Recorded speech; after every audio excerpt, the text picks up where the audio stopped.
기대했던 평화의 소식은 없었습니다. 미-이란 휴전 협상이 결국 파국을 맞았습니다. 미국은 처음부터 양보할 생각이 없었습니다. 신뢰 회복을 위한 이란의 동결자금 해제 요청마저 미국이 단칼에 거부해버린 순간 중동은 이미 멈출 수 없는 장기전의 늪으로 빠져들고 있었습니다. 이스라엘은 비극적인 역사를 방패 삼아 현재의 학살을 정당화하고 있습니다. 미국 또한 이스라엘과 손잡고 이 전쟁에 참여하며 거대한 장사판의 주인공으로 나서고 있는 셈입니다. 협상 결렬 뒤에 숨겨진 이면을 영상으로 확인해 보시기 바랍니다. 네. 근데 이제 결렬됐어요. 그 미국에서는 핵물질 얘기를 하고 그리고 호르무즈에 대해서는 트럼프가 자기들이 봉쇄한다고 하는데 이 트럼프의 봉쇄는 무슨 의미일까요? 미국 스스로가 협상 의지가 전혀 없었던 것 같습니다. 우선 벤스가 협상 정권을 갖고 있지 않았고요. 협상 중에도 경기장에 가 있는 트럼프하고 10번 통화했다고 그러니까. 아, UFC에 가 있는. 예, 그냥 뭐 잠깐만, UFC 영상 있으면 틀어주세요. 트럼프가 협상하고 있는데 UFC 관람 갔어요. 그리고 5시간 동안 골프 쳤습니다. 그리고 나서 협상 와중인 시간인데 저때 그래서 협상 의지보다는 일관되게 유지해왔던 거의 항복 문서에 가까운 그걸 뭐 최종안이다라고 얘기하면서 강요했기 때문에 실질적으로 협상원은 보기는 어려웠고요. 거기에 비해서 이란도 이제 갈리바프가 최고위급 정권을 가지고 왔습니다. 그래서 이란이 훨씬 진지했던 것 같고 이란이 요구했던 거하고 미국이 요구했던 두 가지입니다. 미국은 명분사태니까 핵 프로그램을 포기하라. 제로를 요구했고 그다음에 이제 호르무즈 봉쇄 두 가지를 들고 나왔는데 이란은 그 모든 게 다 좋다. 제일 중요한 건 신뢰다. 우리가 신뢰부터 쌓아놓고 얘기를 해야 될 거 아니냐. 그래서 다시 침략 방지를 약속해달라. 그래야 다음 협상이 나올 텐데 여기서 막혀버렸습니다. 각자 네가 먼저 하라는 거 네. 같네요. 그러니까 이제 신뢰 구축이 안 되니까 그다음 뭐 호르무즈 문제 해협 봉쇄 해제나 핵 문제 같은 게 진전도 하지 못하고 받을래 안 받을래 안 받을 거야. 그럼 그러니까 끝이야. 니네가 먼저 이 불가침 혹은 뭐 평화 혹은 다시는 공격하지 않는다는 약속을 먼저 해. 벤스가 장동혁처럼 안광은 쏘지만 굉장히 비겁한 사람이거든요. 전쟁을 반대했지만 자세하게 뉴욕타임스를 보면 나는 반대하지만 그래도 대통령이 그렇게 하면 전적으로 지지한다고 또 뒤에 붙여요. 이 사람이 원래 소설가로 서민 코스프레 하다가 지금 완전히 극우의 아이콘이 된 거잖아요. 다음 글럽에서. 실패한 소설가 아닙니까? 뭐 전혀 미국은 조금이라도 양보할 생각이 처음부터 전혀 없었고 지금 이란에서 얘기하는 거는 그냥 총을 머리에 대고 지금 협상을 하자는 자세라는 거잖아요. 맞는 말이죠. 구체적으로 얘기하면 미국은 핵이고 이란이 가지고 있는 마지막이 호르무즈라면 신뢰를 회복할 수 있는 건 동결 자금이에요. 그걸 풀어줘야 미국이 한 발짝 자기들이 타협할 의지가 있는 걸 확인하는데 그게 어느 정도까지 갔던 것 같아요. 그래서 보도는 나왔는데. 예, 보도는 나왔는데 근데 그것도 차버린 겁니다, 미국이. 올해 있었던 협상, 그러니까 지금 이 협상 말고 전쟁 전에 있었던 핵 협상, 올해 있었던 두 번째 협상에서 미국이 원하는 것보다 더 높은 수준으로 이란이 제시했다. 그래서 그 중재하던 오만에서 이걸 왜 안 받고 전쟁을 일으켰냐 이렇게 얘기했단 말이죠. 그러니까 이란은 핵무기 개발 안 하겠다. 근데 거기서 그걸 넘어서 미국에서는 우라늄 자체를 다 내놓으라는 겁니까? 원자력 발전도 하지 말라는 거예요? 핵 프로그램의 완전 포기를 요청했거든요. 협상안에 보면. 근데 이란은 그 핵 농축된 60%는 우리가 반출할 의향이 있다. 이 사찰 박건 국외로 반출하던 그 희석 핵건 사찰 내에서 이것이 핵무기로 가지 않겠다는 걸 명시적으로 보여주겠다는 약속을 했고. 그러나 그다음에 이제 제시피아의 오바마가 했던 3.67 프로그램 농축에 대해서는 그것도 낮출 수 있다. 더 낮출 그러나 수 있다. 핵 주권은 IAEA가 사찰한 어떤 보편적 주권이기 때문에 그러니까요. 이걸 완전 파기하는 걸 못한다. 원자력 발전 해야 될 거 아니에요. 예, 그 이제 그 액수나 그 퍼센테이지에 대해서는 협상을 의지가 이란은 갖고 갔었는데 핵 프로그램의 완전 포기 이거는 어떤 국가도 받아들이기 어렵고. 원자력 발전도 하지 말라 그러는데 그리고 하나 여기 한 개 빠진 게 뭐냐면요. 미국에서 또 비판이 나오는 게 이 핵 문제는 시간을 줘야 된다는 거예요. 근데 그 이 자리에서 그거를 다 하라는 거예요. 일단 깨려고 했던 것 그렇습니다. 같아요. 예, 트럼프의 원래 협상 전술이라는 게 첫 판을 항상 깨버리잖아요. 그런 다음에 몸을 달게 해서 어떻게 하려고 그러는 것 같은데 이란은 그거 안 통할 것 같은데. 그렇죠. 이란은 이미 전쟁 나가지고 공격받고 시설 파괴되고 이미 그렇게 된 상황인데 무슨 또 다른 협박이 먹힙니까 여기서. 이란이 승기를 잡고 있다는 사실 자체를 미국이 인정해야만 타협이 될 텐데요. 이란이 승기는 잡고 있는데 미국이 양보를 할 생각이 전혀 없이 이 협상장에 임하면 협상이 될 리가 없죠. 원래 들어가기 전에는 뭐 호르무즈 해역을 포함해서 몇 가지 양보를 하려고 했던 것 같은데 지금 협상 과정에서는 그것조차도 양보할 생각이 없었다라고 이야기되고 있거든요. 지상군 투입이나 적어도 하르가슴하고 이렇게 상륙해가지고 하는 거였잖아요. 네. 근데 지금 한 발 물러서서 바깥에서 막겠다는 거잖아요. 그렇게 지상전은 안 지상전 안 하고 하는 그건 거 위험하니까 밖에서 막으면 이제 다 막 그냥 전체가 세계 전체가 막히는 거거든요. 그게 어떻게 해법이 되지? 아니, 이 사고방식 이해 못 하겠는데 호르무즈를 막으니까 자기들이 그러면 아예 하나의 배도 안 들어가도 막겠다는 거잖아요. 그러니까 세상 고통을 받든 안 받든 상관이지 않겠다. 미국은 별 지장이 없으니까 그 완전히 막으면 이제 중국을 가는 이란 석유도 막히잖아요.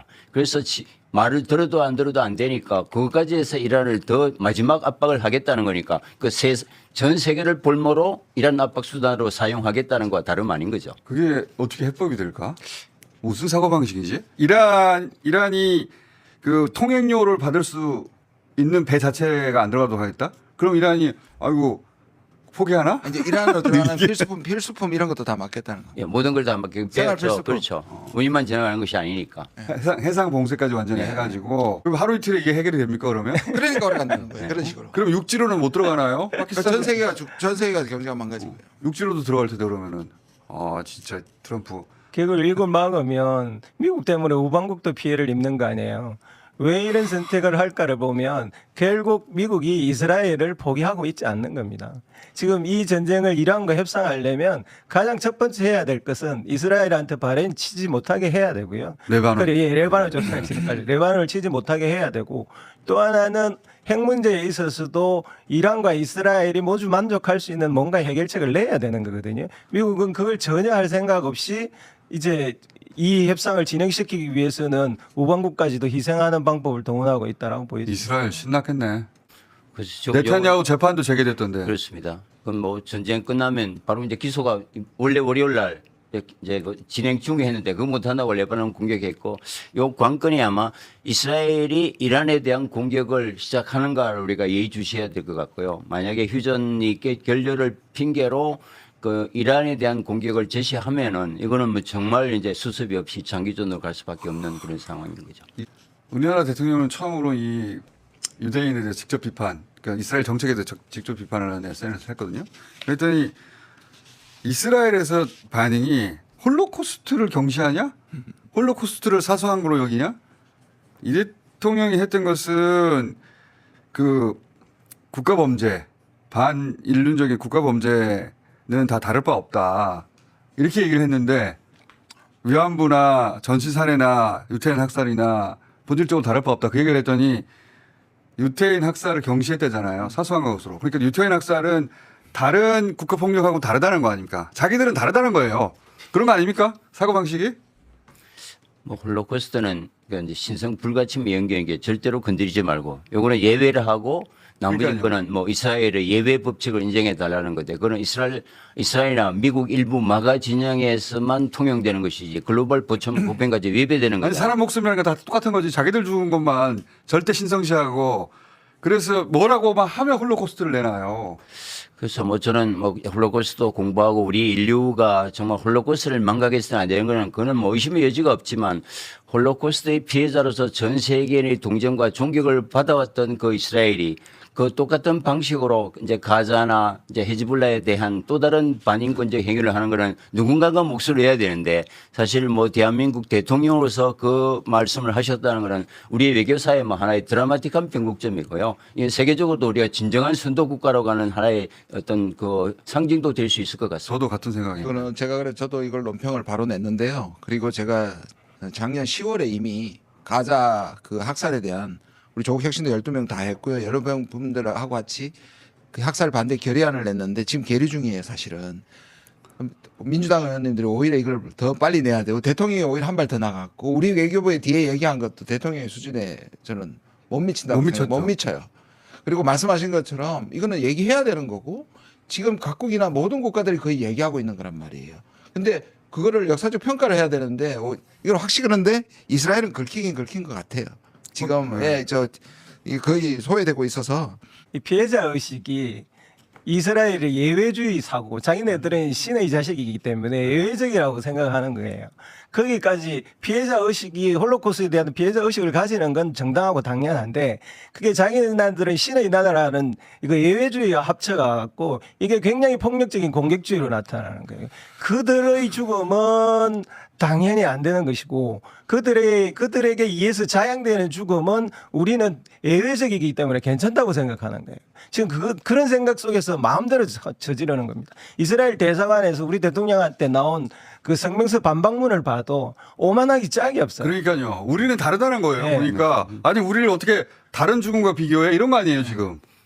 난 진짜 지금 이제 뭐 납득이 안 되네 이 그 사람들. 이제 뭐 국민의힘 일부에서 왜 쓸데없이 중동 전쟁에 개입해서 분란을 일으키는가? 근데 지난 1차, 2차 중동 전쟁, 걸프 전쟁하고 이번 전쟁의 성격이 완전히 다른 것은 과거에는 의시 일종의 기독교와 유대교 전쟁, 어떤 서구와 이슬람권의 분쟁의 성격이 있었지만 이번 전쟁은 분명하게 미국과 이스라엘 대 글로벌 전체 대결입니다.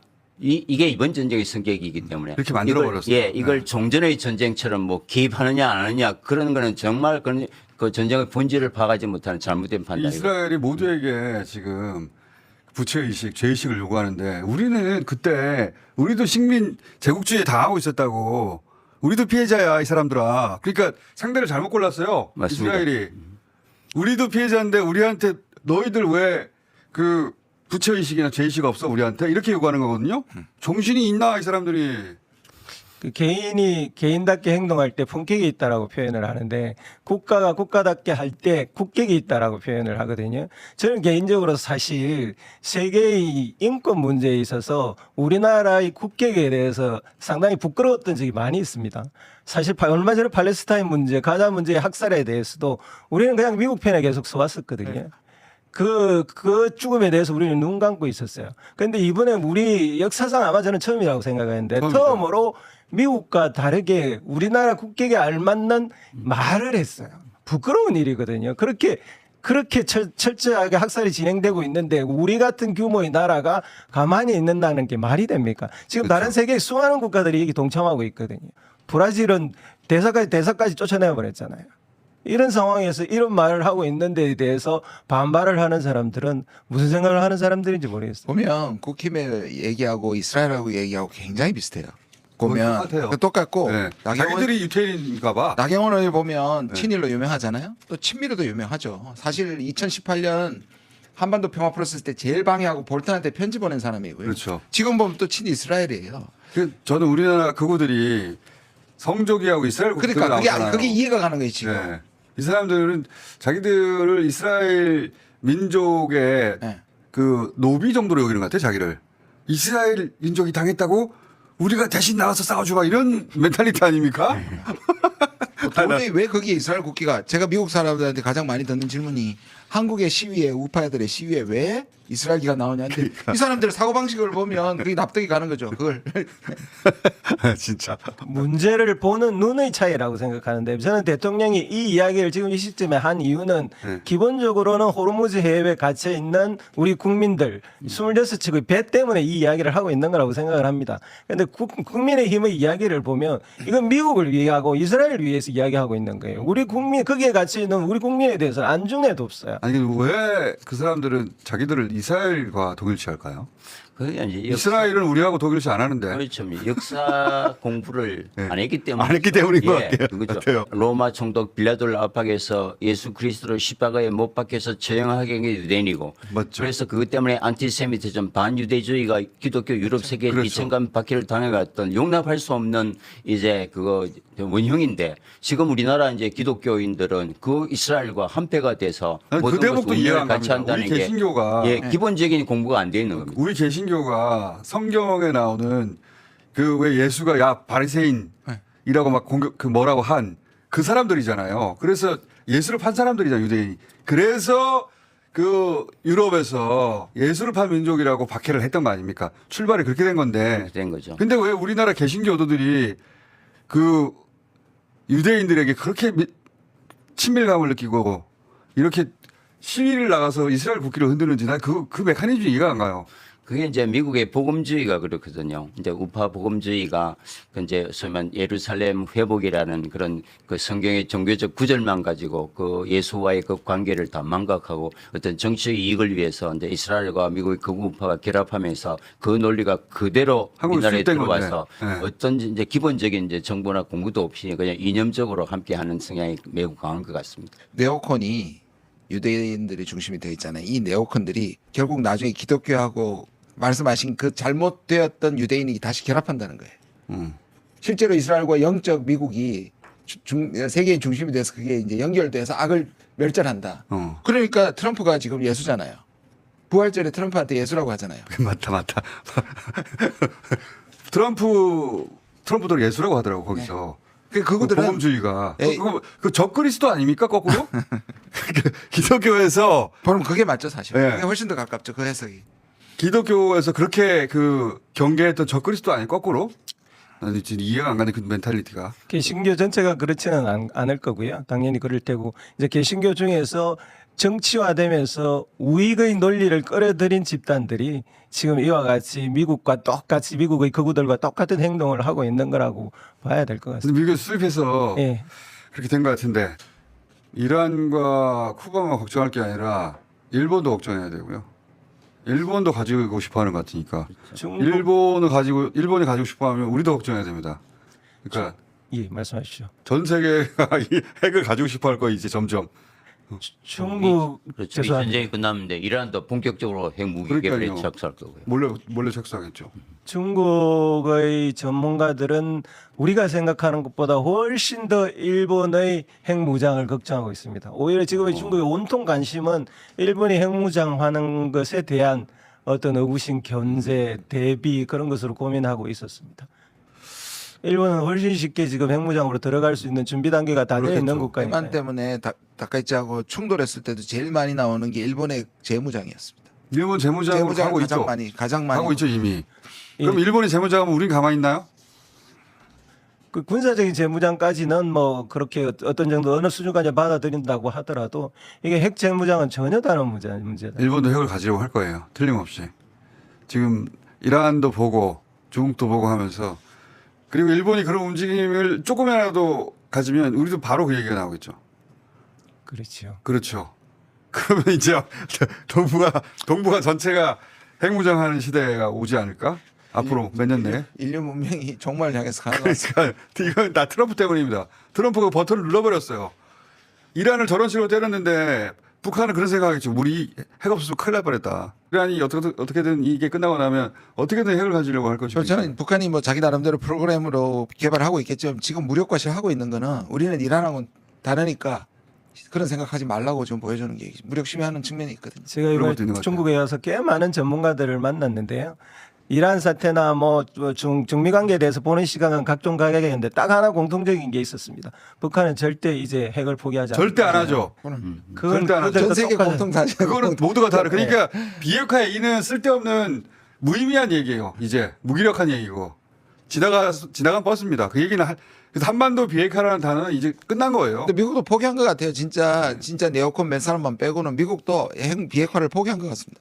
이제 우리 그 외교부나 또는 안보 당국이 비핵화를 아직도 단어로 떠올리는 거는 진짜 지나간 버스 뒤에다가 손 흔드는 아무짝에 쓸모없는 정부는 그렇게 말을 못할지 모르지만 우리는 이제 그런 얘기 해야죠. 성과는 없이 북한만 계속 자극하는 이야기일 수밖에 없습니다. 어떻게 비핵화한다는 거예요? 이미 다 개발 끝났는데. 그 이야기가 중국의 많은 전문가들이 우리도 북한을 비핵화하고 싶다. 근데 방법이 없다. 어떻게 하라는 이 거예요? 이야기야. 핵을 이 이야기야. 가져서 핵 보유국이 돼버렸는데 어떻게 비핵화라는 겁니까? 그러니까 비핵화라는 단어를 말하면서 목표로 삼는 순간 그러니까 헛소리예요. 그래서 핵 리스크를 줄인다는 방식으로 가야 합니다. 핵을 관리하고 이 핵 위험을 감소시킨다는 것으로 전환해야 됩니다, 사실. 이란 전쟁 끝나면 저는 이제 일본이 핵을 가지는 방향으로 달려갈 것이고 이 대통령 임기 내에 우리도 핵 어쩌고저쩌고 하는 얘기, 핵 보유에 대한 얘기가 나올 수밖에 없다 이제.